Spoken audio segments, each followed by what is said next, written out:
Welcome to another Telltale Books video. I'm Greg, and I'm working on my Isaac Asimov series in this one, which I've been kind of holding back from because I'd like to get caught up in the magazines, but I'm still stuck in 1923, so I want to keep moving forward a little bit, although slowly with Asimov and some of the other writers that I've already started covering. So this is number 17 by Asimov. Super-Neutron, published in Astonishing, edited by Frederick Pohl in September of 1941, rejected by John Campbell.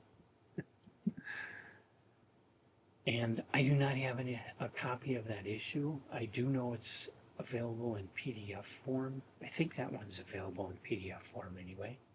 I don't know, but I have it in the early Asimov. This is the hardcover book here. It's a book club book that is the full early Asimov. In paperback, it was broken up into multiple volumes. I think one edition broke it up into 3 volumes. One edition broke it up into 2 volumes. Lots of stories, and almost all of his earliest stuff, except the only things that are lacking are the Foundation stories and the robot stories. And hey, go get iRobot and the Foundation trilogy, and you've just got everything by Asimov up to, I don't know, 46, 47. Asimov says in the early Asimov, in the introduction to the story, he says that Super-Neutron was intended to be the first of a series of stories, which never materialized. He never did more than the one. And his idea here was he had this society of Ananias where where the members would get together, and each time they get together, one of them would present a lie.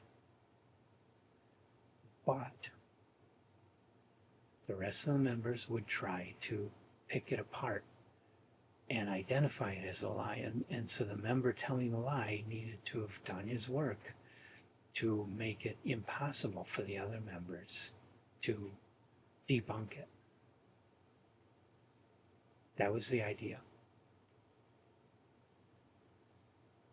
So one of the members, by the last name of Hayes, presents his lie. He states that the sun was going to go nova at 2:09 p.m. and it's currently like 1:17 or something like that. I forget. And the reason this is going to happen is that story takes place in the future. There's space travel. He took a spaceship and he went below the plane of the ecliptic where all the planets orbit. And in doing so, he came across this orange glowing object that didn't have any gravitational pull.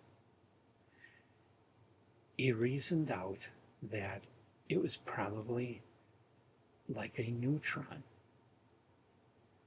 And so he calls it a super-neutron. And he plotted the course of this object, and it was headed straight for the sun. And he reasoned that if it is just like a neutron hitting the nucleus of an atom could cause it to explode.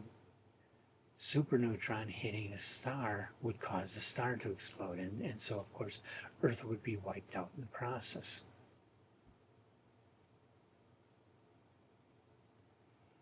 And so the rest of the story is the members trying to catch holes in his reasoning that will identify this as a lie, which they never do.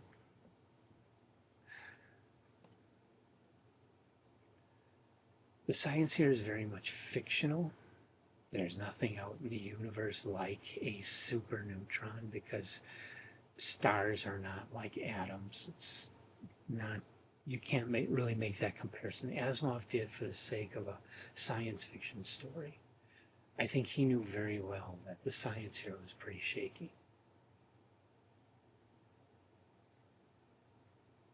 But hey, it's a fun story. So, big deal.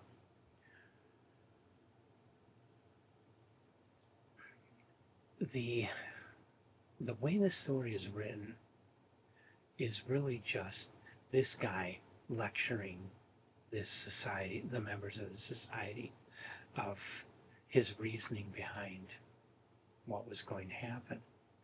You know, the idea of the sun blowing up in less than an hour was a very dramatic touch, but the rest of the story is like a science lecture, which is actually one of Asimov's great strengths. He made a lot of money and wrote a lot of books which did exactly that. It gave you explanations of scientific fact in ways that the layman could easily understand really complicated topics. Asimov was a master at doing that kind of thing. I don't think there's been anybody before or since that had that capability to really get down to the nitty-gritty and make the explanation simple, even of complicated things. That served him well in science fact. In the story, it serves well for this story, but the number one criticism that I could hear of this story is that it's about this guy standing up and telling what's going to happen instead of making it about his experience. It's about him telling this society. So it's a lecture, which early science fiction was full of all these lectures where the action would stop while the professor stands up and explains the science behind what's going on. Oftentimes very tedious. This story is nothing but that, but it's Asimov. He's got a real knack for this kind of thing. Even though he's not a Bradbury or a Le Guin, he still had a really strong style, a really intelligent style, and a really great capability for taking ideas, which is what science fiction was all about, is ideas, taking ideas and making them very understandable, very clear, and very entertaining in this case. It is an entertaining story. It's just a short story, so it doesn't go really deep into anything, but it's fun. It's really fun. And this kind of pure scientific idea story that really has nothing, this story is just stripped down to just scientific idea, and you're being lectured about it. Totally stripped down to its basics, creating a story that can only be a science fiction story. You can't do this without it being a science fiction story, because this is fiction about science. It's really, really good, but not a top tail. Okay, this is not really one of Asimov's very best, but it is good. And if you're an Asimov fan, I would recommend it. So, next story I'll be moving on to, number 18, is one titled Not Final. And I hope you'll join me for that one and all the rest of the Asimov I'm going to be doing. And if you've read Super-Neutron, please leave your comments, your thoughts about it, in the comment section of this video for all of us to enjoy and share. And come on back for everything we do here at Telltale Books, Asimov, and everyone else. And I hope you'll be seeing me.